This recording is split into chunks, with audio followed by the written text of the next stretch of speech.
एक सवाल कि आज़ादी के बाद सिर्फ एक महिला रतनबाई जैन को 3 जनवरी 1955 को तिहाड़ जेल में मौत की सजा दी गई थी 3 बच्चियों की जहर देकर मारने के आरोप में। लेकिन उसके बाद से आज़ाद भारत में पिछले 70 वर्षों में किसी भी मामले में महिलाओं को मौत की सजा नहीं दी गई। वैसे हमारी न्यायिक व्यवस्था में सुप्रीम कोर्ट ने यह स्पष्ट रूप से कहा है कि रेयरेस्ट ऑफ द रेयर मामले में ही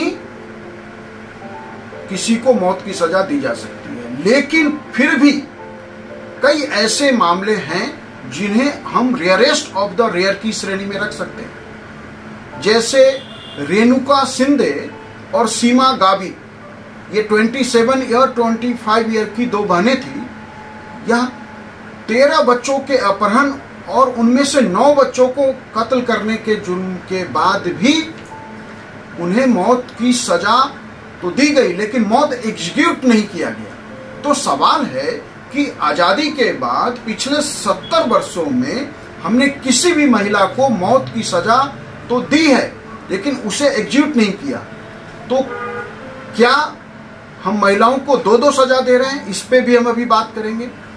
एक मामला जो अभी लग रहा है कि मौत की सजा दी जाएगी, उत्तर प्रदेश के अमरोहा जिले में शबनम ने अपने प्रेमी के साथ मिलकर अपने घर के 7 लोगों को, जिसमें माँ, बाप, 2 भाई, भाभी और परिवार के अन्य सदस्यों की हत्या कर दी, क्योंकि शबनम प्रेम करती थी। परिवार को वह प्रेम एक्सेप्टेबल नहीं था।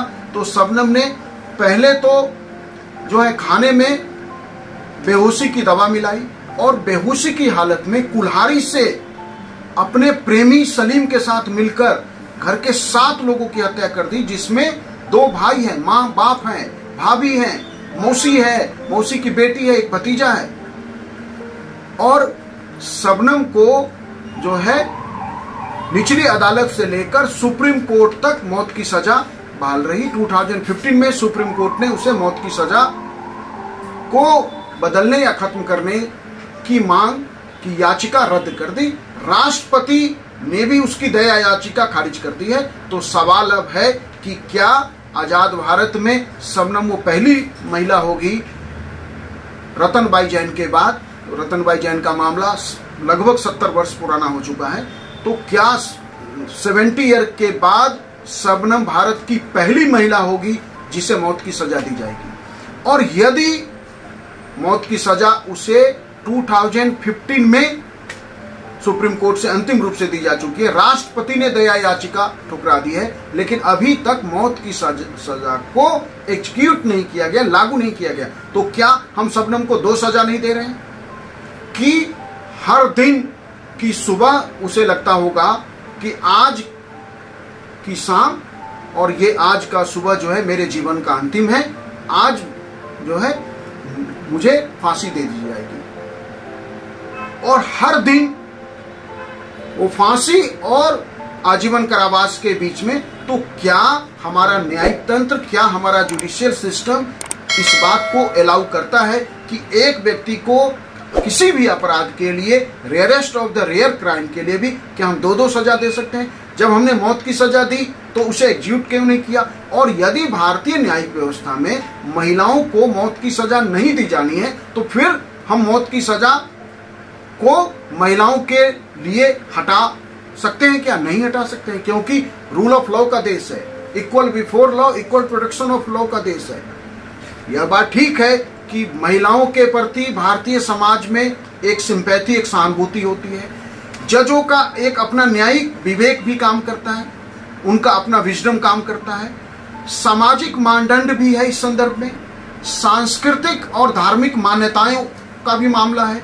सांस्कृतिक रूप से यह माना जाता है कि महिलाएं देवी होती है, महिलाएं बेटी होती है, महिलाओं पूजनीय रही हैं भारतीय संस्कृति में। तो चाहे वो सांस्कृतिक हो या वो धार्मिक मान्यताएं हो या वो सिंपैथी का एंगल हो, यदि सवाल यह है मेरा कि यदि किसी महिला को फांसी की सजा एग्जीक्यूट नहीं करना है तो फिर हमारे न्यायिक तंत्र में महिलाओं के लिए फांसी की सजा हम देते क्यों हैं, और जब देते हैं तो फिर उसे एग्जीक्यूट क्यों नहीं करते, और जब एग्जीक्यूट नहीं करते तो क्या हम उसे एक साथ 2 सजा नहीं दे रहे? आप सोच के देखिए, इस संदर्भ में सुप्रीम कोर्ट ने कई सारे अपराधियों के मौत की सजा को इस आधार पर आजीवन कारावास में बदल दिया कि अंतिम क्षण तक व्यक्ति का अपने जीवन पर अधिकार है, जीने का अधिकार है। राइट टू लाइफ एक अपराधी का भी है, आर्टिकल 21। तो जब राइट टू लाइफ एक अपराधी का भी, और इसी आधार पे कि राष्ट्रपति के पास किसी व्यक्ति की दया याचिका 10 वर्षों से अधिक समय से लंबित थी और उससे अधिक वर्षों से भी कई मामले में लंबित थी, सुप्रीम कोर्ट ने ऐसे कई मामलों में मौत की सजा को जो है वापस ले लिया और मौत की सजा को कहीं वापस क्या बदल कर उसे आजीवन कारावास में बदल दिया कि वह व्यक्ति पिछले लंबे वर्षों से एक साथ 2 सजा भुगत रहा है, जो उसके जीने के अधिकार का उल्लंघन है, क्योंकि अंतिम क्षण तक जीने का अधिकार है उसका।